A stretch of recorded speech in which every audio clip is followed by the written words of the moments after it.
نبی اکرم صلی اللہ علیہ وسلم کی زوجہ محترمہ حضرت عائشہ رضی اللہ عنہا کہتی ہیں کہ عبد الرحمن بن عوف رضی اللہ عنہ کی بیوی حضرت ام حبیبہ رضی اللہ عنہا رسول اللہ صلی اللہ علیہ وسلم کی خدمت میں حاضر ہوئی اور استحاضہ کی شکایت کی۔ رسول اللہ صلی اللہ علیہ وسلم نے ارشاد فرمایا، حسب عادت ایام حیض میں نماز نہ پڑھو، پھر ایام حیض ختم ہونے پر غسل کر لو۔ چنانچہ ام حبیبہ رضی اللہ عنہا ہر نماز کے لیے غسل کیا کرتی تھی۔ اسے مسلم نے روایت کیا ہے۔ نماز سے مراد جب دوبارہ حیض سے پاک ہو کر نماز شروع ہونے کا وقت ہوتا تھا اس کے لیے، اس کا یہ مطلب نہیں ہے کہ ہر نماز کے ٹائم پہ غسل کرتی تھی۔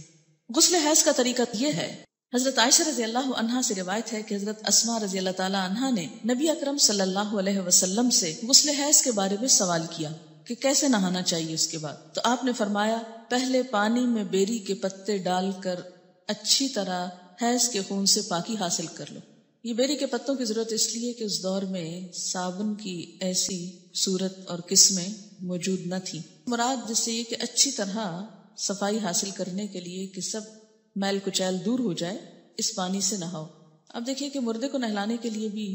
بیری کے پتے ڈال کر پانی کو بوائل کیا جاتا ہے اور اس سے نہلایا جاتا ہے، اور اس میں بھی ایک اب تو صابن استعمال کر لیا جاتا ہے، لیکن دیہاتوں وغیرہ میں اب بھی لوگ اسی پانی سے نہلاتے ہیں، تو ایک طرح سے جراثیم کش محلول بن جاتا ہے اور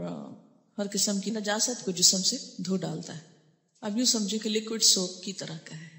پھر سر پہ پانی ڈالو، یہ مراد اس سے یہ ہے کہ جہاں جہاں نجاست ہے اچھی طرح جسم کو مل کے دھو لو، پھر سر پہ پانی ڈالو اور خوب اچھی طرح ملو تاکہ پانی بالوں کی جڑوں تک پہنچ جائے۔ پھر سارے بدن پر پانی بہاؤ، پھر خوشبو لگی ہوئی روئی کا پھاہا لے کر اس سے پاکی حاصل کرو،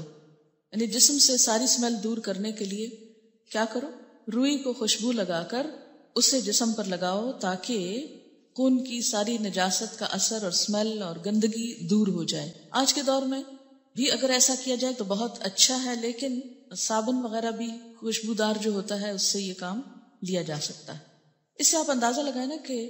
اسلام پاکیزگی، طہارت، صفائی ستھرائی اور خصوصاً ایک عورت سے اچھی اسمیل آنے کی طرف کتنا متوجہ کرتا ہے۔ بہت سے ازدواجی زندگیوں میں جھگڑے محض اس لیے ہوتے ہیں کہ عورتیں اپنی کیئر نہیں کرتی،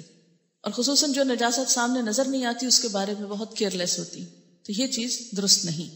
اس لیے آپ دیکھیں کہ اللہ کے رسول صلی اللہ علیہ وسلم نے اگرچہ مسئلے میں کتنی حیا ہے لیکن اس کے باوجود اچھی طرح کھول کے بات سمجھائی تاکہ کوئی بھی ابہام نہ رہے۔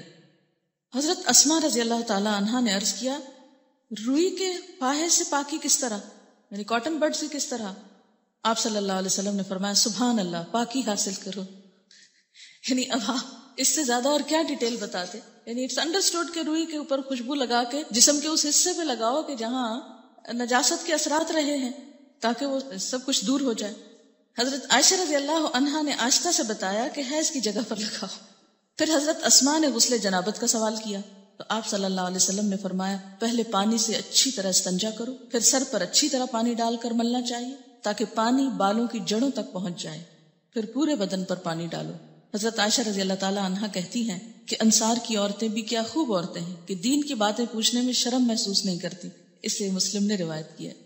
عورت کے سر کے بالوں کی جڑوں میں چوٹی کھولے بغیر پانی پہنچ سکے تو چوٹی کھولنا ضروری نہیں، لیکن اگر نہ پہنچ سکے تو کھولنا ضروری ہے، کیونکہ بعض ممالک میں خواتین کے بال مثلاً افریقن کنٹریز میں آپ نے دیکھا ہوگا اتنے تھک ہوتے ہیں کہ آسانی سے انگلی ان میں سے نہیں گزرتی، اور بعض چوٹیاں اس طرح جیسے ہمارے ہاں فرنٹیر کے علاقے میں اتنی باریک باریک بالوں سے بنائی بھی ہوتی ہیں اور ان کو آپس میں پھر ان کے ڈیزائن بنے ہوئے ہوتے ہیں، اور بعض اوقات وہ اس طرح چپکا بھی دی جاتی ہیں کہ جس سے سکن تک پانی ڈائریکٹ نہیں پہنچ سکتا، تو ایسی صورت میں پھر ان مینڈیوں کو کھول دینا چاہیے۔ ان ام سلمہ رضی اللہ عنہا قالت قلت یا رسول اللہ صلی اللہ علیہ وسلم ان امرأۃ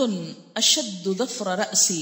افانقضه لغسل الجنابہ قال لا انما يكفيك ان تحسي على رأسك 3 حسيات ثم تفيدين عليك الماء فتطهرين رواہ مسلم۔ ام سلمہ رضی اللہ عنہا کہتی ہیں کہ میں نے عرض کیا یا رسول اللہ صلی اللہ علیہ وسلم میں اپنے سر پر چوٹی باندھتی ہوں، کیا غسل جنابت کے لیے کھول دیا کروں؟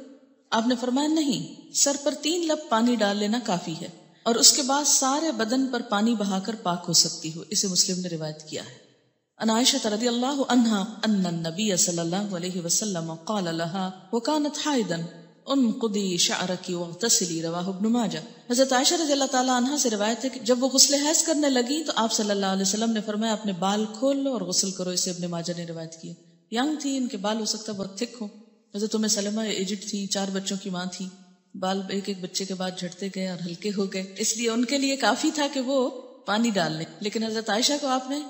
کچھ اور بتایا، اس لیے کہ ان کے بال تھک ہوں گے. اگر کوئی آپ کو یہ آ کے کہے اور لوگ کہیں گے کہ دیکھیں کتنی کنٹراڈکشن ہے حدیث میں، ایک حدیث میں لکھا یہ کر لو اور ایک میں لکھا وہ کر لو،